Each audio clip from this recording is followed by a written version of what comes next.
श्री स्वामी समर्थ. जय जय स्वामी समर्थ. स्वामींचं नाव घेऊन मी व्हिडिओला सुरुवात करते. हिंदू धर्मात एकादशी तिथीला फार महत्त्व आहे. प्रत्येक महिन्यात येणाऱ्या एकादशी तिथीचे वेगवेगळे नाव आणि वेगवेगळे महत्त्व असतं. एकादशी तिथीला उपवास करून भगवान विष्णूंची पूजा केल्याने जीवनामध्ये सुख समृद्धी प्राप्त होते. या वर्षाची म्हणजे 2023ची शेवटची एकादशी तिथी मोक्षप्राप्तीसाठी खूप महत्त्वाची आहे. मार्गशीर्ष शुक्ल महिन्यातील एकादशीला मोक्षदा एकादशी म्हणतात. धार्मिक मान्यतानुसार मोक्षदा एकादशीचे व्रत केल्याने पितरांना मोक्षप्राप्ती होते. या वर्षाची शेवटची एकादशी तिथी मार्गशीर्ष महिन्याच्या शुक्ल पक्षात असून 22 आणि 23 डिसेंबर रोजी आहे. शुक्रवारी 22 डिसेंबर रोजी मोक्षदा स्मार्त एकादशी आहे, तर शनिवारी 23 डिसेंबरला भागवत एकादशी आहे. मार्गशीर्ष महिन्यातील शुक्ल पक्षातील एकादशी तिथीला भगवान श्रीकृष्णाने अर्जुनाला गीतेचा उपदेश केला होता. या दिवसाच्या स्मरणासाठी गीता जयंतीला खास महत्त्व आहे.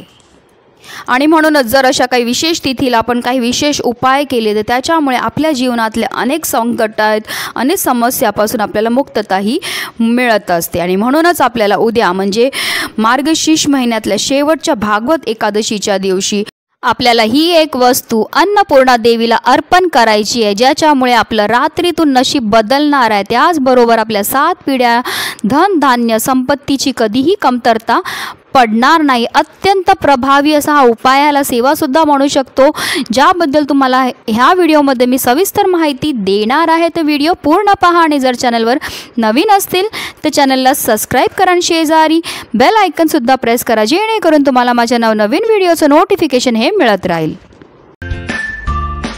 वारकरी संप्रदाय भागवत एकादशी साजरी करतात. या एकादशीच्या दिवशी भगवान श्री हरी विष्णूंची पूजा करून दिवसभर उपवास करतात. भागवत एकादशी व्रत हे पूर्ण नियम, श्रद्धा आणि विश्वासाने केले जातं. या व्रताच्या प्रभावामुळे मोक्ष प्राप्ती होते. या व्रतामुळे अश्वमेध यज्ञ, घोर तपस्या, तीर्थस्थान व दान या सर्वापासून मिळणाऱ्या पुण्यापेक्षाही जास्त पुण्य मिळतं. भागवत एकादशीच्या दिवशी पहाटे लवकर उठून आंघोळ करायची आणि आंघोळीच्या पाण्यामध्ये आपल्याला कोणत्या वस्तू टाकायच्या ज्याच्यामुळे आपल्याला तीर्थक्षेत्री स्नान केल्याचं पुण्य प्राप्त होईल, ह्याचा व्हिडिओसुद्धा माझ्या चॅनलवर आहे. जर तुम्ही नाही पाहिला असेल तर आवर्जून पहा. आणि आंघोळ झाल्यानंतर आपल्याला पूजा करायची. चौरंगावर पिवळ्या रंगाचे वस्त्र ठेवायचे आणि विष्णुदेवांची मूर्ती त्याच्यावरती आपल्याला ठेवायची, किंवा फोटो असेल तर फोटो ठेवायचा आहे आणि त्याची तिथे आपल्याला स्थापना करायची आहे.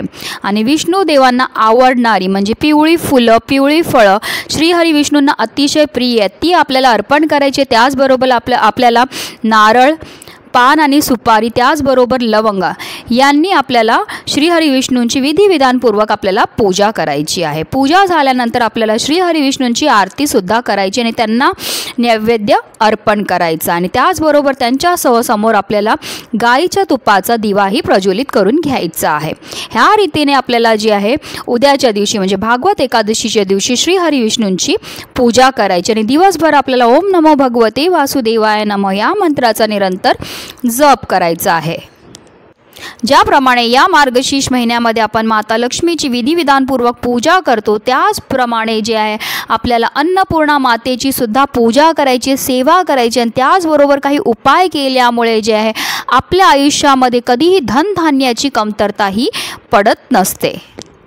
आपल्या हिंदू धर्मामध्ये ज्या मुलीचं लग्न होतं तेव्हा तिच्याबरोबर जे अन्नपूर्णा मातेची मूर्ती दिली जाते. त्याचं कारण असं असतं की ज्या घरात पण आपली मुलगी जाते त्या घरामध्ये ती अन्नपूर्णेच्या रूपामध्ये त्या घरामध्ये कधी धनधान्याची कमतरता पडली नाही पाहिजे. म्हणून प्रत्येकाच्या घरी जी आहे अन्नपूर्णा माताची मूर्ती असली पाहिजे. जर तुमच्या घरामध्ये नसेल तर मार्गशीर्ष महिन्यामध्ये तुम्हाला आवर्जून अन्नपूर्णा मातेची मूर्ती घेऊन यायची आहे, कारण आता मार्गशीर्ष महिन्यामध्ये येणाऱ्या पौर्णिमेला अन्नपूर्णा मातेच्या पूजेला, सेवेला विशेष असं महत्त्व आहे. अन्नपूर्णा माता म्हणजे साक्षात माता पार्वतीचं स्वरूप आहे आणि अन्नपूर्णाचा अर्थ म्हणजे अन्नाने भरलेली देवी, जी ह्या संपूर्ण जगाचं पोषण करत असते. तर चला जाणून घेऊया ती कोणती वस्तू आहे जी आपल्याला अन्नपूर्णा देवीला अर्पण करायची. तर सगळ्यात पहिला आपल्याला एक तांब्याचा कळश घ्यायचा आणि त्याच्यामध्ये पाणी भरायचं आणि त्याच्यामध्ये जे आपल्याला थोडंसं कुंकू टाकायचं आहे, त्याचबरोबर थोडंसं आपल्याला फुलांच्या पाकळ्या टाकायच्या आहेत आणि एक तामण घ्यायचं आणि तामणावर जे आपल्याला स्वास्तिक काढायचं आहे कुंकवाने आणि त्या कुंकवाच्या स्वास्तिकाला आपल्याला हळद कुंकू अक्षता अर्पण करायचे आणि त्याच्यावरती आपल्याला जे अन्नपूर्णा मातेच्या मूर्तीला ठेवायचं आहे. आता जे आपण तांब्याच्या कळशामध्ये जो पाणी घेतलेला आहे त्याने अन्नपूर्णा मातेला आपल्याला अभिषेक घालून घ्यायचा आहे.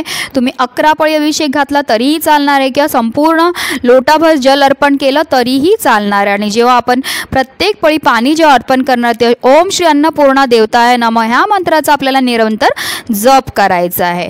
आणि अभिषेक करून झाल्यानंतर जे आहे आपल्याला अन्नपूर्णा मातेच्या मूर्तीला त्याच्यातनं बाहेर काढायचं आहे आणि पुन्हा स्वच्छ पुसून घ्यायचं आहे.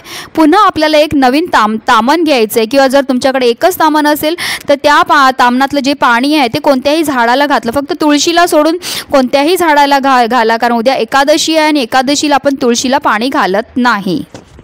पुन्हा त्या तामणाला स्वच्छ पुसून घ्या आणि त्या तामणावर आपल्याला हळद आणि कुंकू एकत्र करून जे आहे एक स्वास्तिक बनवून घ्यायचं आहे. आता हे स्वास्तिक काढून झाल्यानंतर त्या स्वास्तिकला सुद्धा हळद कुंकू अक्षता आणि फूल अर्पण करायचं आणि त्याच्यावरती जे आहे आपल्याला अन्नपूर्णा मातेच्या मूर्तीला ठेवायचं आहे. आपल्याला एक वाटीभर गहू घ्यायचे आहेत. एकादशी तिथीला जर आपण अन्नपूर्णा मातेला जर गहू अर्पण केले तर त्याच्यामुळे आपल्या घरामध्ये कधीही धनधान्याची कमतरताही होत नाही. पहिला पण व्हिडिओमध्ये मी सांगितलेलं आहे की आपल्याला जे हे अर्पण करायचं असतं अन्नपूर्णा देवीला तर ते आपल्या करंगळीच्या बाजूचं जे बोट असतं त्याला अनामिका म्हणतात, ते बोट, आपला अंगठा आणि आपलं मधलं बोट जे असतं ते ह्या 3च बोटांनी आपल्याला ह्या वस्तू अर्पण करायच्यात. आणि जेव्हा आपण अर्पण करतो तेव्हा आपल्याला ओम श्री अन्नपूर्णाय नमः ह्या मंत्राचा जप करायचा आहे. हे अर्पण करताना गहू जे आहेत आपल्याला पायापासून डोक्यापर्यंत ह्या रीतीने आपल्याला अन्नपूर्णा मातेवर हे गहू अर्पण करायचे आहेत. हे गहू आपल्याला इतके अर्पण करायचे आहेत की ते अन्नपूर्णा मातेच्या खांद्यापर्यंत येतील. आता हा उपाय तुम्ही तुमच्या देवघरामध्ये सुद्धा करू शकतात किंवा स्वयंपाकघरामध्ये जर केला, म्हणजे आता ही मूर्ती आपल्याला जर स्वयंपाकघरामध्ये ठेवली तर केव्हाही चांगलं असतं, कारण स्वयंपाकघरामध्ये अन्नपूर्णा मातेचा हा वास असतो आणि स्वयंपाकघरामध्ये आपल्याला ईशान्य कोपऱ्याला ही मूर्ती ठेवायची आहे. जर तुम्ही ही मूर्ती आता स्वयंपाकघरामध्ये ठेवणार असतील तर मूर्ती ठेवल्यानंतर म्हणजे जे तामणामध्ये आपण मूर्ती ठेवलेली आहे ती उचलायची आहे आणि आपल्या स्वयंपाकघरामध्ये नेऊन ठेवायची आणि देवीसमोर आपल्याला गाईच्या तुपाचा दिवा प्रज्वलित करायचा आहे. त्याचबरोबर एक अगरबत्तीसुद्धा आपल्याला तिथे लावायची आहे. आणि त्यानंतर अन्नपूर्णा मातेला आपल्याला हात जोडून प्रार्थना करायची की आपल्या घरामध्ये जेवढे पण अडचणी आहेत, संकट आहेत ते दूर झाली पाहिजेत आणि आपल्या घरामध्ये कधीही धनधान्याची कमतरता ही पडली नाही पाहिजे. त्यानंतर हा संपूर्ण दिवसभर ही अन्नपूर्णा मातेची मूर्ती जी आपल्याला तिथेच ठेवायची आणि संध्याकाळी म्हणजे दिवाबत्तीची वेळ म्हणजे साधारण 6 ते 6:30च्या दरम्यान जे आहे आपल्याला त्या अन्नपूर्णा मातेला तिथनं उचलायचं. एक वाटी घ्यायची आहे, वाटीमध्ये थोडेसे गहू ठेवायचे आणि त्याच्यामध्ये आपल्याला अन्नपूर्णा मातेची मूर्तीला ठेवायची आणि ही मूर्ती आपल्या देवघरामध्ये आपल्याला ठेवून द्यायची आहे. आणि जे उरलेलं धान्य त्याच्यामधलं एक मुठभर धान्य जे आहे आपल्याला त्याच्यातनं घ्यायचं आहे, म्हणजे जे गहू आहेत ते आपल्याला घ्यायचे आहेत आणि आपल्या गव्हाच्या डब्यामध्ये टाकून द्यायचे आहेत. त्याचबरोबर जे उरलेलं धान्य आहे म्हणजे उरलेले जे गहू आहेत ते आपल्याला पक्ष्यांना खायला द्यायचे. जर तुम्हाला संध्याकाळी पक्ष्यांना खायला द्यायला नाही जमलं तर दुसऱ्या दिवशी सकाळी दिलं तुम्ही खायला तरीही चालणार आहे. अत्यंत प्रभावी अशी ही सेवा आहे आणि ही केल्यामुळे आपल्या आयुष्यामध्ये कधीही दारिद्र्य येणार नाही. आपल्या घर कायम धनधान्याने भरून राहणार आहे. कारण मार्गशीर्ष महिन्यामध्ये येणाऱ्या काही विशेष तिथी असतात, जसं मार्गशीर्ष महिन्यातले गुरुवार आहेत, एकादशी आहे, पौर्णिमा आहे. ह्या दिवशी जर आपण अन्नपूर्णा मातेची सेवा केली तर आपल्या आयुष्यामध्ये भरभराटच होते. म्हणून व्हिडिओ जास्तीत जास्त लोकांपर्यंत शेअर करा जेणेकरून सगळ्यांना ह्याचा लाभ मिळेल. श्री स्वामी समर्थ. जय जय स्वामी समर्थ.